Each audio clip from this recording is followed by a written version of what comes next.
1년 전으로 시간 돌린다면 그래도 6가지 선정하시겠습니까? 평가 결과가 과학적이고 신뢰롭다고 자부하십니까? 결과에 대해서 높게 평가를 하겠습니다. 정상 추진이라고요?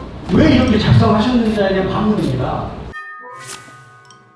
10일 화요일 고양시 의회에 시정 질문이 있었습니다. 더불어민주당 송규근 의원은 민선 8기 공약 이행 상황을 확인합니다 라는 제목으로 시정 질문을 진행했는데요. 시정 질문 앞부분에서 최근 고양시가 적극 홍보하고 있는 2025 한국 매니페스토 실천본부 공약 이행 평가 최고 등급 달성, 자 이게 과연 얼마나 신뢰성 있고 타당한 것인지에 대한 비판을 집중적으로 제기했습니다. 하지만 송규근 의원의 질문에 대해 이동환 시장은 오히려 동일한 사안을 고양시의 자랑스러운 성과로 홍보하는 답변을 했습니다. 그러자 송규근 의원이 추가 질문 시간에 아예 담당 실국장들을 불러서 구체적인 내용들을 하나하나 짚었습니다. 구독자 여러분들의 판단은 어떠신지 댓글로 남겨주시면 감사하겠습니다. 저는 먼저 이 부분부터 짚고 넘어갈까 합니다. 이름하여 한국 매니페스토 실천본부 평가 제대로 합시다입니다. 먼저 이 평가의 방식과 구조를 살펴보면 2006년 출범한 한국 매니페스토 실천본부라는 비영리 민간단체가 자체적으로 기획 및 운영하고 있으며 정부나 학계 등 공적 인증기관으로부터 공식 인증을 받은 평가가 아닙니다.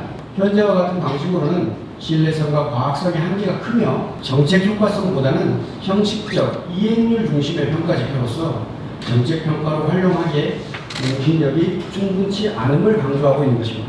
지자체가 자체 작성한 보고서에 과도하게 의존하기 때문에 자화자찬적 결과가 나올 가능성이 높고 객관적 검증이 부족합니다. 즉, 공약 이행이 시민의 실제 삶에 어떤 변화를 가져왔는지에 대한 평가는 형식적 반영에 그치며 여론조사 결과마저 왜곡될 우려가 있습니다. 국내 공공행정학 정책학 연구자들은 해당 평가가 학술적 검증을 거친 측정 지표가 아니며 공약 수 중심의 평가가 정책 효과성을 왜곡할 수 있음을 경고하고 있습니다. 그 결과 2024년 12월 말 기준 완료 및 이행 후 계속 공약은 42개, 정상 추진 공약은 24개, 일부 추진 공약은 4개로 이행률은 60%에 이르고 있습니다. 지난 5월 매니페스토 실천본부에서 주관하는 정부 기초단체장 공약 이행 평가에서 최우수 등급을 획득하였고 2022년 매니페스토 약속 대상, 2023년 공약 실천 계획 평가, 2024년 공약 이행 평가와 함께 특례시에서는 유일하게 4년 연속 최고 등급을 달성하는 쾌거를 이루기도 했습니다. 외부 기관의 평가에 만족하거나 안주하지 않고 민선 8기 남은 1년 동안 공약들을 구체화할 수 있는 방안을 찾고 가시적인 성과를 이루어내서 시민들께서 변화를 체감할 수 있도록 더욱더 역량을 집중하겠다는 말씀을 드립니다. 먼저 공약 이행 점검, 통할하시는 제가 야당 의원인지라 비판적 시각으로 질문 드리는 거 이해하시죠? 네. 공간 현수막 개척 혹시 어느 부서 가셨습니까? 네, 기획정책관에서 했습니다. 얼마 드셨습니까? 120만 원 정도 들고 이렇게 보고 있습니다. 평가 결과가 과학적이고 신뢰롭다고 자부하십니까? 저희가 직접 평가하는 것보다 그래도 공신력 있는 공약을 전담해서 평가하는 기관에서 결과에 대해서 높게 평가를 하겠습니다. 해당 심사 평가에 대한 비판이 있습니다. 주요 성과 5가지 그리고 앞으로 주력해서 완료 사업 6가지 이거 집행부가 특정하셨잖아요. 네, 그렇습니다. 네, 누가 어떤 과정으로 이거를 특정했습니까? 저희가 한 겁니다. 기획 조정체가 네. 있어요. 지금 오늘 이 자리에서 우리가 체크하고 있잖아요. 네네. 6가지. 네. 그 선정이 여전히 지혜로웠다라고 담당 실장님으로서 1년 전으로 시간 돌린다면 그래도 6가지 선정하시겠습니까? 편하게 말씀 주셔도 될 것 같아요. 제가 지금 되게 훈훈하게 질문하고 있잖아요. 그래도 그렇게 선정하지 않았을까 이렇게 생각합니다. 이행 후 계속과 정상 추진의 차이가 뭐고 어떨 때 이렇게 하는 거냐고요. 공약 내용의 이행 완료를 기본적으로 됐다고 보고 계속 추진하는 걸 이행 후 계속이라고 하고요. 정상 추진은 지금 현재 진행 상태가 미흡하지만 정상적으로 진행을 하고 있다, 정상적으로 이 사업을 추진하고 있다 보면 정상 추진으로 발표를 하십니다.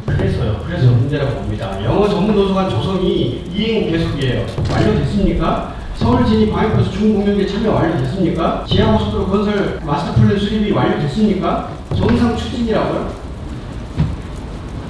왜 이렇게 작성하셨는지에 대한 반문입니다. 보다 공신력을 높이고 타당성과 신뢰도를 담보할 수 있는 장치가 집행부 안에 도입되면 좋겠습니다.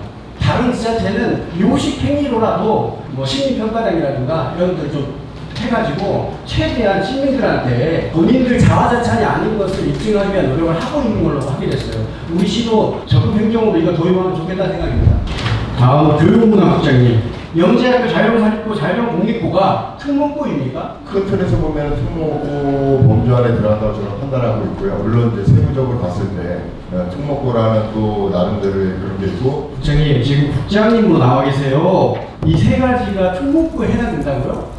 어쨌든 이게 일반고 범주는 아니라고 저는 보고 있고요. 물론 그 세부적으로 봤을 때는 다른 성격을 가지고 있는 건 맞습니다.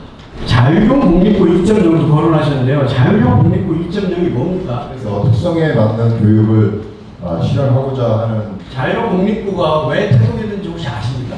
일반고에서 이제 2023년도에 처음 출범해서 이 특목고를 서열화되는 것에 대한 반대 정책으로 특목고를 폐지하고 자율형 공립고라는 것을 보다 확대하고 강화하겠다는 게 교육부의 정책 흐름으로 저는 확인했어요. 그러니까 전혀 다른 거라고요. 특목고를 없애고 특목고의 고교 서열화를 없애고 그것을 대체제로 자율형 공립고보다 특목고처럼 보다 자율성을 기하는, 그래서 특성화 교육을 할 수 있는 학교를 마련하는 게 자율형 공립고예요. 그런데 특목고 설립에 대한 의지를 얘기하고 있는데 그것에 대안으로 특목고 폐지가 되고 이렇게 전환하는 것을 자율형 공립고를 얘기하니까 저는 깜짝 놀란 거예요. 국장님께서 특목고의 범주 안에 이 세 개가 들어간다고 해보니까 제가 지금 대화 자체가 지금 되게 어려운데요. 특목고는 특목고대로 추진을 하기 위해서 이행해서 나갈 예정이고, 또 아까 말씀하신 대로 시민들의 니즈에 따라서 자공고, 자사고, 그 다음에 영재학교 등 다양한 시민들의